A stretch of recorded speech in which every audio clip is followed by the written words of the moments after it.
உங்களுக்கு ஆராதனை, ஆராதனை, ஆராதனை, ஆராதனை.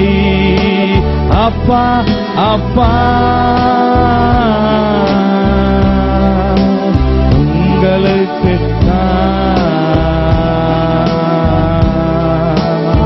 எல்லாம் உயர்த்தி சொல்லாம். அவர் அப்பா உயர்த்தி நன்றி நன்றி நன்றியோடும் உயர்த்துகிறோம் அப்பா.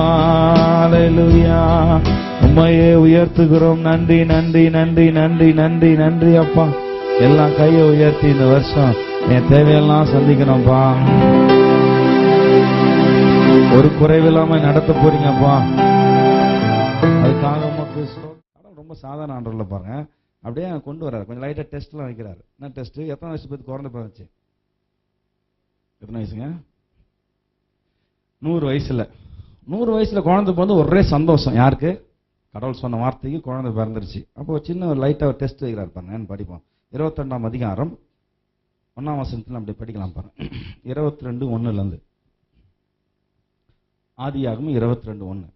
இந்த காரியங்கள் நடந்த பின்பு, குழந்தைலாம் பிறந்து எல்லாம் சூப்பரா ஆயிடுச்சு. இப்ப நடந்த பின்பு தேவன் ஆபிரகாமை சோதித்தார். தேவன் ஆபிரகாமை சோதித்தார். டெஸ்டுக்கும் டெம்டேஷனுக்கும் சொல்லியிருக்கேன் அர்த்தம். சொல்லுங்க, கடவுள் எப்படி சொல்லியிருக்காரு? டெஸ்ட் வேற, டெம்டேஷன் வேற. கடவுள் சோதிக்கிறாருன்னா கையை காலை உடைக்கிறது இல்லை. சொல்லுங்க, நிறைய பேர் எப்படி சொல்றாங்க, கையை உடைச்சிருவாரு. அதை சோதிச்சார் பாரியா. ஆபிரகாமே கடவுள் என்ன பண்ணாரு? சோதிச்சார் நேரம். ஆபிரகாம் வந்து டெஸ்ட் பண்ணார். சொல்லுங்க, என்ன பண்ணாரு? அவனுக்கு ஏதாவது அடிபட்டுச்சா, ஏதாவது வியாதி வந்துச்சா, ஏதாவது கஷ்டப்பட்டானா? ஒன்றும் இல்லை, டெஸ்ட் பண்ணா. இன்னைக்கு கூட நம்ம ஒரு காரை செஞ்சா என்ன பண்றோம்? காரை விடுங்க, சாம்பார் செய்யறதுக்கு என்ன பண்றோம் நம்ம? சில அம்மாமாரெலாம் எல்லாம் செய்யறதில்லை. ஊத்தி கூடு, கணவர் எப்படியா சாப்பிட்டோம், காரம் போடல, உப்பு போடல, ஏதாவது போறதில்ல. இன்னும் உனக்கு ரொம்ப அடையிறோம், அறுசுவை உனக்கு தேவைப்படுதா உனக்கு அப்படின்ட்டு சில பேர். என் ஒய்ஃப் ரொம்ப நல்லா சமைப்பாங்க, அதனால அவங்கள சொல்றேன். வீட்டுக்கு போய் நல்லா சாப்பாடு சாப்பிடணும் வேற. அதனால நீங்க சில பேர் என்ன போட்டோம், அந்த என்னென்னமோ போட்டு ஏதாவது செஞ்சு யாரா ஏதாவது சாப்பிட்டேன் என்னப்பாப்பா அப்படின்னு சொல்லிடுறோம் இல்லையா? பாருங்க, சொல்றாங்க பாருங்க, படிப்போம் பாருங்க. ஆண்ட வந்து டெஸ்ட் பண்ற. டெஸ்ட் சொன்ன என்ன சொன்னேன்? டெஸ்ட் வந்து என்னங்க? நான் செஞ்சது சரியா இல்லையான்றது டெஸ்ட். டெம்டேஷன்றது அதை எடுத்து கீழே ஊத்துறது. மேல ஊத்திச்சுன்னா அதான் டெம்டேஷன். ஏன்னா கோவம் தான் தூக்கி அடிக்கிறோம் பாருங்க, அது டெம்டேஷன். அது வந்து அந்த மாதிரிலாம் கடவுள் செய்யறது இல்லை. டெஸ்ட் பண்றார். நீங்க செஞ்ச சாம்பார் உப்பு இருக்குதா, அடுத்தவங்களுக்கு கொடுத்தா அது ஓகேவா அப்படின்னு சொல்றது டெஸ்ட். டெஸ்ட் எல்லாமே பண்றோமா இல்லையா? டெய்லியும் அம்மா அம்மாருங்க எதாவது டெஸ்ட் பண்றோம். சாம்பாரையும் குழம்பு டெய்லியும் டெஸ்ட் பண்றோம். சில வீட்டில் ஐயாமார் தான் செய்யறாங்க, சில வீட்டில் அம்மா அம்மார். யார் வேணாலும் செய்யலாம். நான் ஒரு டைம் எங்க வீட்டில் ஒரு டைம் நான் தோசை ஊத்துறேன்னு சொன்னேன் பாருங்க. நம்ம சர்ச்சில் ஒரு பாஸ்டர் ஐயா வந்து சொன்னாரு, பாஸ்டர் நீங்க வேற இப்படிலாம் சொல்லிட்டீங்க, பாஸ்டே தோசை ஊத்துறான், உனக்கு என்ன தோசை ஊத்துறதுக்கு அப்படின்னு சொல்றாங்க. தோசை நீங்க தோசை ஊத்த கூடாதா அப்படின்னு சொல்லி கேக்குறாங்க. இந்த மாதிரிலாம் சொல்லாதீங்க பாஸ்டர். நான் ஒரு டைம் கல்யாணம் ஆகிறதுக்கு முன்னாடி ஒருத்தர் சொன்னாரு, இப்பதான் ஒய்ஃபுக்கு ஹெல்ப் பண்ணி தோசை எல்லாம் திருப்பி போட்டு வந்தோன்னா எனக்கு ஒரே சிரிப்பு. நான் பாஸ்டர் தோசை ஊத்திருக்கீங்கன்னு சொல்லி நான் ஒரே சிரிச்சேன். சொன்னாரு, கல்யாணம் ஆப்ப எல்லாம் அவனுக்கு தெரியும்னாரு. பார்த்தலாம் பஸ் ஆனப்பதான் தெரியுது, தோசை ஊத்துறது எல்லாமே வந்துடும் ஆட்டோமேட்டிக்கா. இங்க இருக்க அத்தனை பேரும் அனுபவப்பட்டிருப்போம், இல்லைன்னா ஆள் காலி. இந்த மாதிரி அனுபவம் எப்ப நம்ம சிரிப்பான கரெக்டாக வந்துடும் எல்லாம். சொல்றாரு பாருங்க, டெஸ்ட் பண்றோம் டெய்லி. நம்ம என்ன சாப்பிட்டோம் என்ன செய்யறோம் டெய்லி என்ன பண்றோம்? ஒரு டெஸ்ட் பண்றோம். கடவுள் வந்து ஆபிரகாமை டெஸ்ட் பண்றாரு. படி பாருங்க.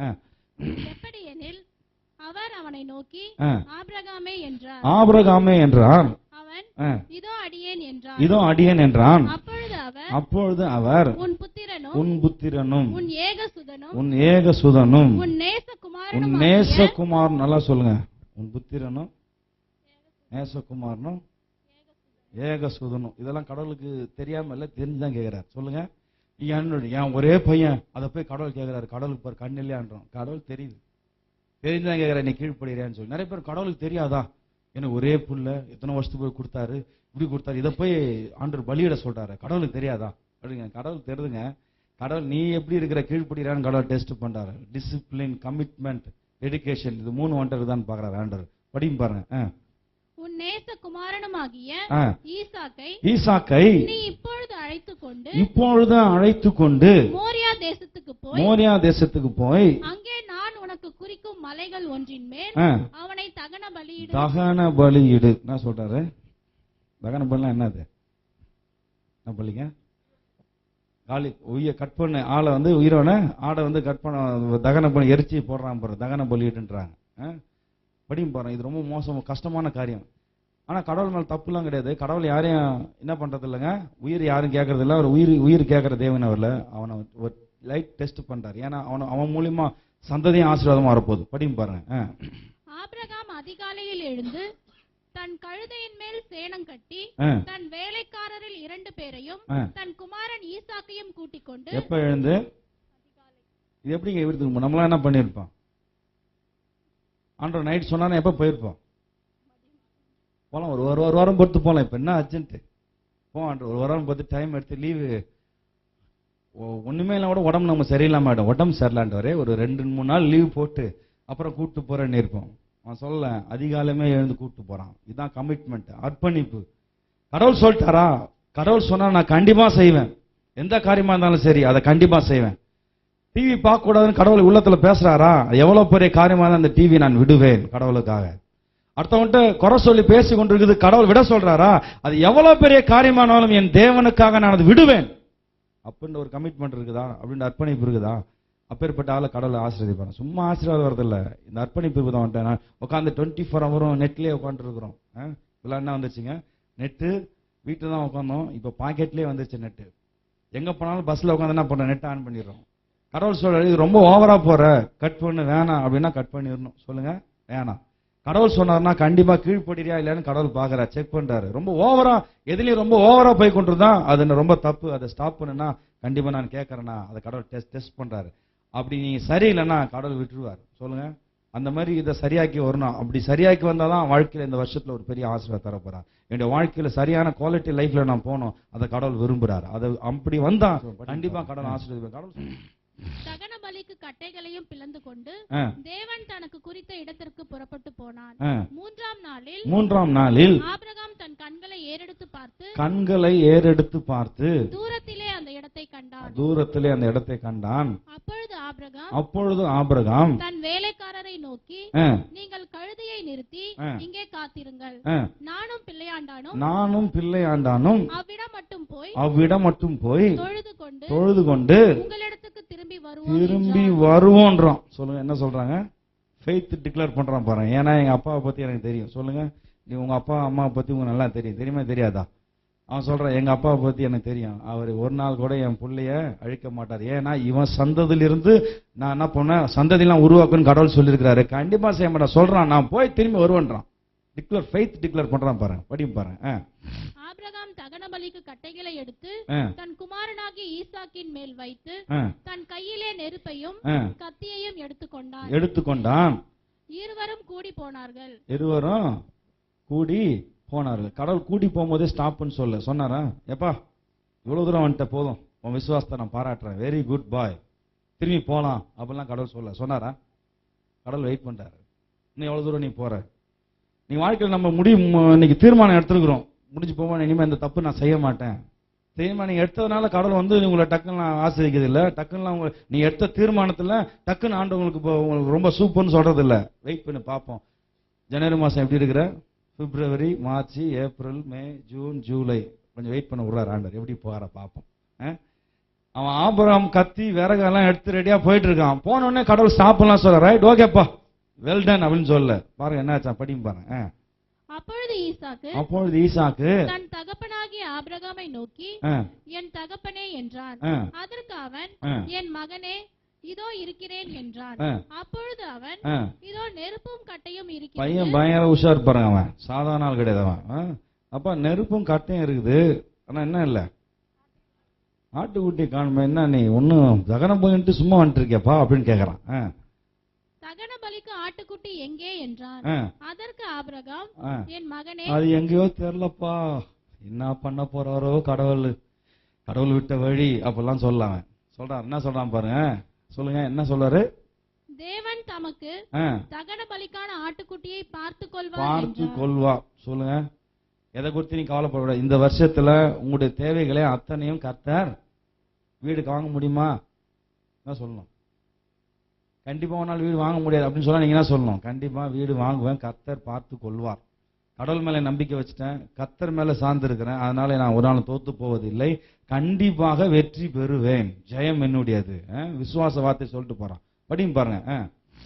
அப்புறம் இருவரும் கூடி போய் தேவன் அவனுக்கு சொல்லியிருந்த இடத்துக்கு வந்தார்கள். அங்கே ஆபிரகாம் ஒரு பலிபீடத்தை உண்டாக்கும் போது கடவுள் ஸ்டாப்னு சொல்ல. சொல்லுங்க, பலிபீடத்தை உண்டாக்குறான், அப்பயும் கடவுள் என்ன சொல்ல, போதும்பான்னு சொல்ல. கடவுள் ஸ்டார்ட் பண்றார், வெயிட் பண்றார். படியும் பாருங்க. கட்டைகளை அடுக்கி தன் குமாரனாகிய ஈசாக்கை கட்டி அந்த பலிபீடத்தில் அடுக்கிய கட்டைகளின் மேல் அவனை கிடத்தினார். அப்பயும் கடவுள் ஸ்டாப்னு சொல்ல. சொல்லுங்க, கட்டை மேல வச்சுட்டான் அவ்வளவு தூரம். ஏன்னா கடைசி நிமிஷத்துல கூட மனுஷன் மனம் மாறுறான். இவன் எப்படிப்பட்ட ஆள்னு சொல்லி கடவுள் செக் பண்றாரு, இவன் குவாலிட்டியான ஆளான்னு சொல்லி பாக்குறாரு.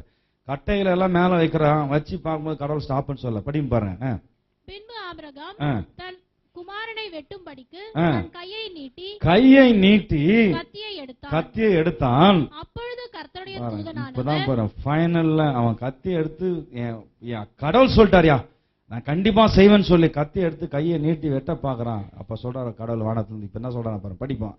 ஆபிரகாமே ஆபிரகாமே என்று கூப்பிட்டார். அவன் இதோ அடியேன் என்றான். அப்பொழுது அவர் பிள்ளையாண்டான் மேல் உன் கையை போடாதே, பிள்ளையாண்டான் மேல் உன் கையை போடாதே, அவனுக்கு ஒன்றும் செய்யாதே, நீ அவனை உன் புத்திரன் என்றும் உன் ஏகசுதன் என்றும் பாராமல் எனக்காக ஒப்பு கொடுத்தபடியினால் நீ தேவனுக்கு பயப்படுகிறவன். நீ தேவனுக்கு எப்ப பயம் வருது? 1ஆம் தேதியில 2ஆம் தேதியெல்லாம் இல்ல, நாளைக்கு காலை போன நான் கடவுளுக்கு பயப்படுவேன். நேற்று தான் நான் பொருத்தனை பண்ணியிருக்கிறேன், அதனால நான் டிவி பார்ப்பது இல்லை. ஒரு நாள் ஓடும், 2 நாள் ஓடும். ஒருத்தர் அப்படிதான் பொருத்தனை பண்ணாராம், நான் சிகரெட்டே நான் குடிக்க மாட்டேன். 1ஆம் தேதி வந்துச்சு, 1ஆம் தேதி எல்லாம் சிகரெட் நான் இனிமே குடிக்க மாட்டேன்னு. 2ஆம் தேதி ஆச்சான், 1ஆம் தேதி ஆச்சான், 4ஆம் தேதி மச்சான் வரலையான்னு கூப்பிட்டாங்க. ஒன்னும் கை காலம் ஒன்னும் புரியலாம் போறேன். 5ஆம் நாள் ஆட்டோமேட்டிக்கா சிகரெட் என்ன ஆயிடுச்சு, குடிக்க ஆரம்பிச்சாச்சு. கடவுள் நீங்க பண்ற இந்த கமிட்மெண்ட் எல்லாம் பார்த்து பாக்குறதுல கடைசி வரைக்கும் நீங்க உண்மையா இருக்கிறியா? கடைசி வரைக்கும் கடவுளோட வார்த்தைக்கு நீ கீழ்படுறியா? நீங்க பாதையில போறது இல்லைங்க, கடைசி வரைக்கும் கடவுளுடைய வார்த்தைக்கு நான் உண்மையா இருக்கிறோமா? கடவுள் சொல்லிட்டேன், அந்த வார்த்தைக்கு நான் உண்மையா இருக்கும் போது கடவுள் சொன்ன வார்த்தை என் வாழ்க்கையில கண்டிப்பா நடக்குமா? இப்ப பாருங்க என்னாச்சா, படியும் பாருங்க. ஆபிரகாம் தன் கண்களை ஏறெடுத்து பார்க்கும்போது இதோ பின்னாக புதரிலே தன் கொம்புகள் சிக்கிக் கொண்டிருந்த ஒரு ஆட்டுக்கடாவை கண்டான். அப்பொழுது ஆபிரகாம் போய் கடாவை பிடித்து அதை தன் குமாரனுக்கு பதிலாக தகன பலியிட்டான். ஆபிரகாம் அந்த இடத்துக்கு யெகோவா ஈரே என்று பெயரிட்டான்.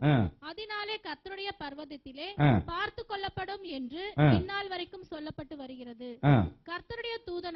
கர்த்தருடைய தூதனானவர் நல்லா கவனிங்க, கர்த்தருடைய தூதனானவர் 2ஆம் தரம் வானத்திலிருந்து ஆபிரகாமை கூப்பிட்டு நீ உன் புத்திரன் என்றும் ஏகசுதன் என்றும் பாராமல் அவனை ஒப்பு கொடுத்து இந்த காரியத்தை செய்தபடியினால் சொல்லுங்க, நான் உன்னை ஆசீர்வதித்து, எப்ப எடுத்தோன்னு ஆசீர்வதிக்கலங்க, ஆசீர்வதிச்சாரு. கொஞ்சம் டெஸ்ட் பண்றாரு ஆண்டவர். நீங்க கொஞ்சம் பாருங்க எப்ப ஆசீர்வதிக்கிறார். எடுத்தோன்னே நம்ம நான் ஜெபம் பண்ண எனக்கு கிடைக்கவே இல்லை, சரியா மாத்தேன். டிசிப்ளின் ஆண்டவர் பாக்குறாரு, கமிட்மெண்ட், டெடிகேஷன், இந்த 3 உங்க வாழ்க்கையில இருக்குதா? இந்த 3 வாழ்க்கை அவன் இருக்குது, டிசிப்ளின் இருக்குது. கடவுள் சொன்னா எல்லாம் கிளம்பி போறான். கடவுள் பிள்ளை பலியிடுனா ரைட் ஆண்டவர் என்றான். நீங்க சொன்னீங்கன்னா ரைட், ஒப்பு கொடுக்குறான், அர்ப்பணிக்கிறான். கடவுள் நீங்க எதை சொன்னாலும் ரைட்பா, நீங்க எது சொன்னாலும் எனக்கு நல்லதான் செய்வீர், என் அப்பா ஒரு நாளும் தீமை செய்ய மாட்டார். இங்க இருக்கிற ஒவ்வொருத்தரும் வாழ்க்கையிலும் கடவுள் ஒரு நாளும் உங்க வாழ்க்கையில தீமையை செய்கிறவரே இல்லை, உங்க வாழ்க்கையில நன்மை செய்வார். ஒரு வேளை உங்களுக்கு லேட் ஆகலாம், லேட்டா ஆவறதுனால கடவுள் எனக்கு ஒண்ணுமே செய்யல நினைக்கிறீங்க, இல்ல கடவுள் உங்களுக்கு நன்மை செய்து கொண்டிருக்கா. உங்களுக்கு தெரியாம இருக்கலாம், ஆனா உங்களுக்காக நீங்க விரும்புறத பெரிய காரியத்தை கர்த்தர் செய்து கொண்டே இருக்கிறார். இப்ப உங்க கண்ணில் பார்க்காம இருக்கலாம், ஆனா கர்த்தர் உங்களுக்காக பெரிய காரியத்தை கர்த்தர் செய்து கொண்டிருக்கிறார். பாருங்க எப்படி செய்து கொண்டு